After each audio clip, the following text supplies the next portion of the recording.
Hey, welcome to Trucks. You know, the purpose of this show has always been to show you how to do stuff.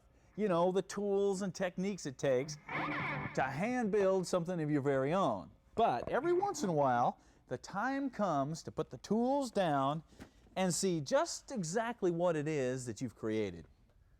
And today on Trucks is one of those days. You know, without a doubt, one of the most popular trucks I've ever built is this little '67 Chevy called Copperhead. But why? Well, the reasons are pretty obvious. The 67 through 72 GM trucks are without a doubt one of the best looking trucks ever built. And there are so many parts available for them that you can literally start with a frame and a cab and you can build this truck. I've been telling you that from the very beginning. But telling you that and proving it to you, that's two different things. This is the proof. Now, I know a lot of you have been following this project from the very beginning and you're just dying to see it all come together and hear that big 572 finally kick to life. Well, guys and girls, this is Copperhead.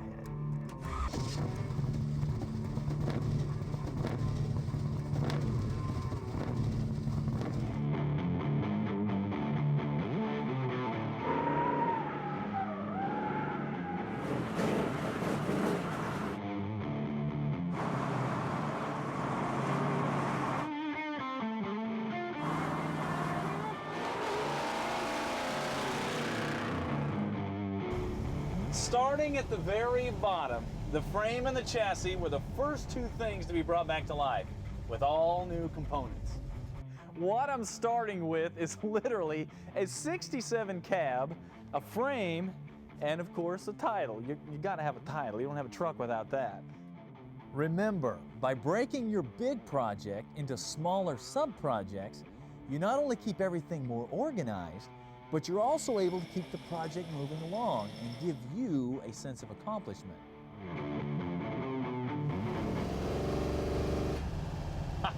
The drivetrain was next. And with that came the introduction of Chevy's new 572 crate engine. Now this sucker not only kicks out a massive 620 horsepower on pump gas, but this is also the very first production engine, which makes this truck definitely one of a kind. We backed up all that power with a built turbo 400 tranny and an overdrive, so this thing will run down the road as well as get off the line. And at this point, people were beginning to understand why I had named this truck Copperhead. It's a very potent street machine disguised in the unlikely body of a pickup truck. The paint and body were the next stage, and to go with the name Copperhead, and to add to the illusion that this is just a fancy show truck that you'd only drive once in a while, we created a special PPG color called Copperhead Metallic, and it looks good even on a cloudy day. And then we started putting it all back together, using a combination of reproduction, NOS, and original parts, proving once again that you got a lot of options when it comes to building one of these trucks.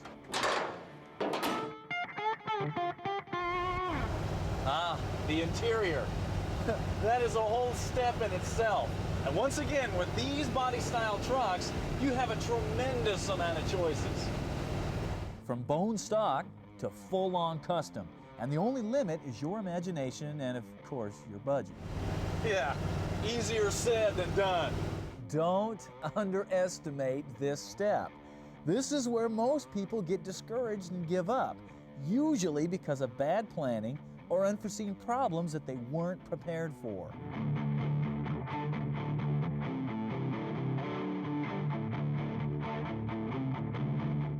And then all of a sudden, it's done. Now, did I hit my goal? Do I have something that can be a full-on show rig when it needs to be, but something that's reliable and functional enough to be a daily driver, but at the same time can transform itself into the fastest, baddest, nastiest thing on the street? Is that even possible? Well, sure it is. Check it out.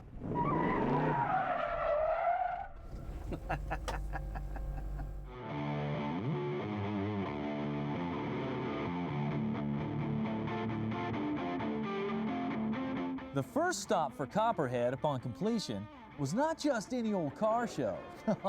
It went to one of the biggest, the SEMA show in Las Vegas, where it sat on display in the Chevrolet booth to represent the crate motor program with the very first production 572 crate engine bulging out from under the hood. This was a tremendous honor for an old truck that was just a derelict frame and cab just a few years ago. The response to the truck was overwhelming. People swarmed around it, looking, pointing, asking questions. It was great. I even had some time to spend with Jay Leno, who had his awesome '67 Toronado on display right beside us. You may notice it's shave the drip rails because it always looked like a big eyebrow on these things. Oh, that's true. Yeah, yeah. Boy, it's all subtle. It's wonderfully done. Keep it real slick. Beautiful. Yeah, yeah. Anyway, the SEMA show was great. The truck was a huge hit, but that's only a small part of what this truck is. The biggest part we're going to cover when we come back, because we're going to put you in the passenger seat, and we're going to drive this sucker. You know, you better hold on, because I'm about to swing your butt all over that seat.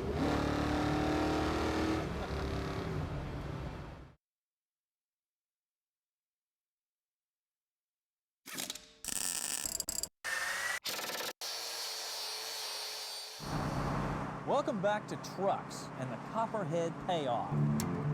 Now, we already know the truck looks good, but how does it perform on the road?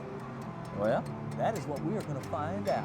Come on. All right, we're rolling down the interstate here, right at 80 miles an hour. Everything is just smooth as glass.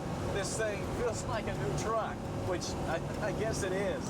All the gauges are lined up. Everything's functional. We got 60 pounds of oil pressure. Water temperature is 180 degrees. Tachometer's working, volts, fuel. This thing's feeling good. Now, one thing that's really cool that I want to show you is this gear bender's overdrive. Now, I'm running down the road here 70 miles an hour, 3,000 RPMs. I hit the overdrive, drops it down to 2,500, just like that. If I want to go back, hit the button, back to 3,000. It's like a whole nother gear. That's sweet. First thing we'll want to take a look at is the handling and road manners. Remember, I didn't get overly exotic with the suspension because you don't need to. New urethane bushings, ball joints, bigger sway bars, quick ratio steering, drop springs and spindles. All this adds up to make this thing handle surprisingly well on the street, especially for a truck with a big heavy engine in the front.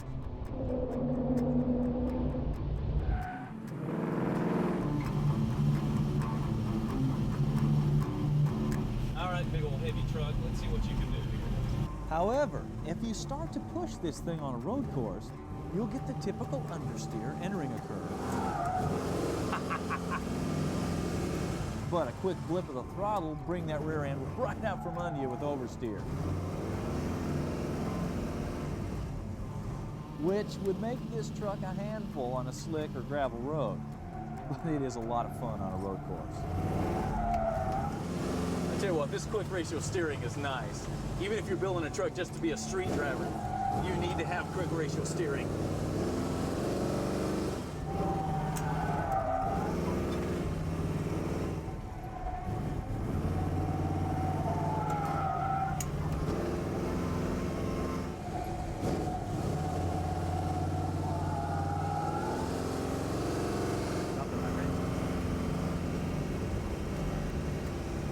The harder I push on the gas, the more the gas gauge goes down. Why is that?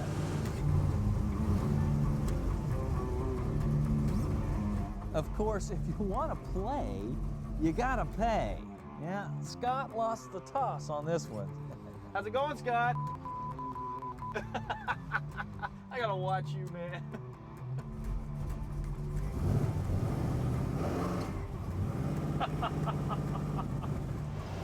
Now, rolling down the road, this thing is surprisingly quiet, due largely to all that soundproofing I put on before I put in the carpet and the upholstery. Now, the gauges are big and easy to read. The mirrors are small, but they're functional. Driving position is nice and comfortable. Shifters within easy reach. This is definitely a vehicle that you could drive down the road every day if you'd want to. That takes care of two criteria for Copperhead. One, nice, cool show truck. Two, a nice, reliable daily driver if you want it to be. Now, when we come back, I'm going to flip some switches. We're going to see just how nasty this thing really is.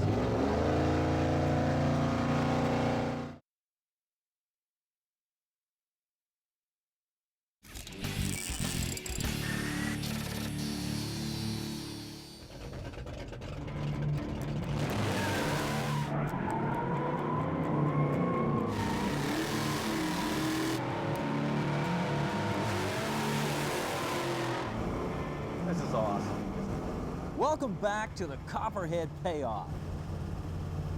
We've taken a look at the show ability You got cutouts. yeah, and the street ability of this rig. Now it's time to get back to the Nashville Super Speedway and put the pedal down.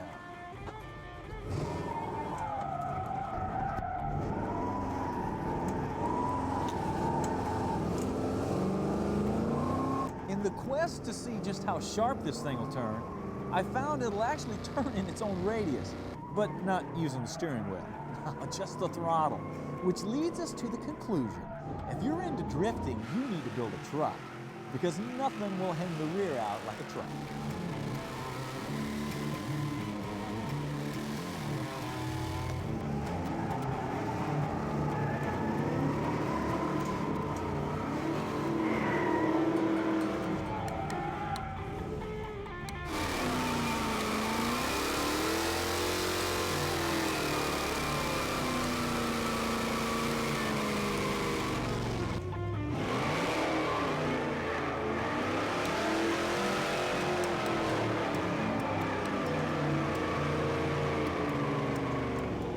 Of course, right about now, it's time to take our increasingly familiar position at the back of the truck. And this is 112? 112. So nobody's going to miss these few gallons, are they? You want to just like pull that tank behind me? The way this stuff's going through there, we're probably going to need to do that. All right, the tank is full. It's time to find out what kind of top speed this thing's capable of. And with its 60s aerodynamics and its modern power and drivetrain, trust me, this truck's going to be airborne long before it stops accelerating, making 140 miles an hour a nice round number to stop pushing it at.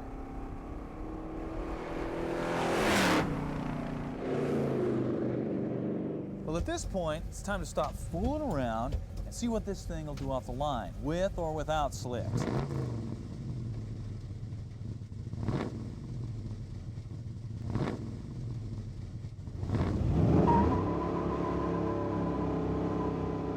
So, after warming up the unfortunate Toyo tires to get as much traction as possible,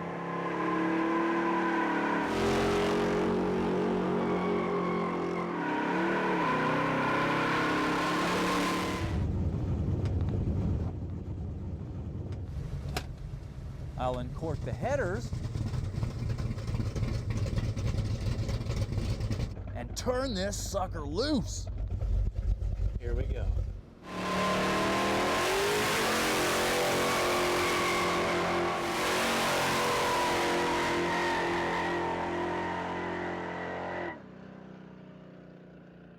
Now hold on, wait a minute.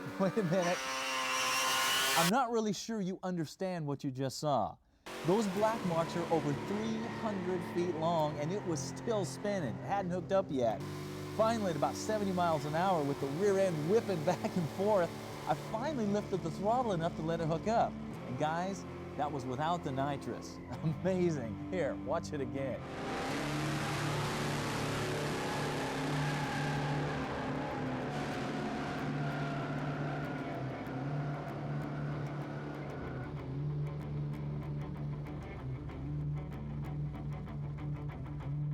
Well, there it is, Copperhead.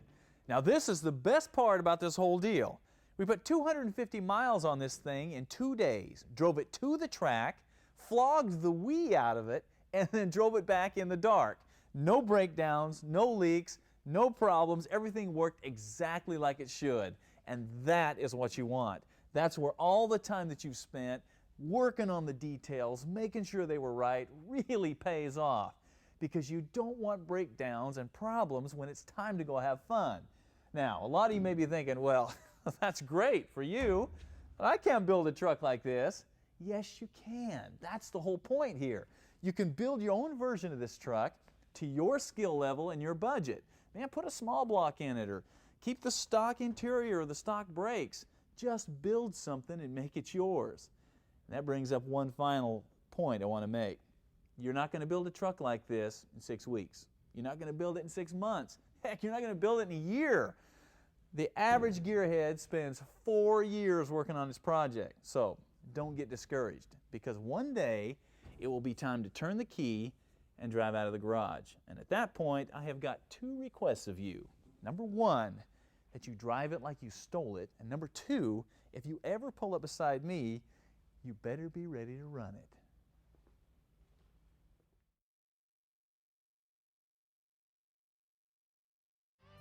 When it comes time to lift your truck, bigger is not always better. If you've got a work truck or a recreational SUV or a daily driver, a lot of people don't like to jack these too high because you can lose the practicality of it. Now, if this is you, well, this new Skyjacker 3-inch lift for late model GM trucks and SUVs is exactly what you need.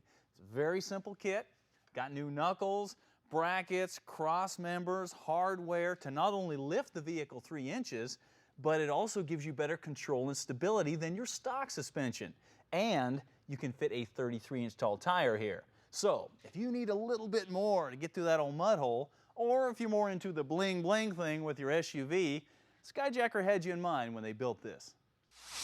If your idea of a dream vehicle is a big SUV with a big wheel and tire combination on it, like that Cadillac you just saw, well, you're going to find that getting those big wheels is the easy part.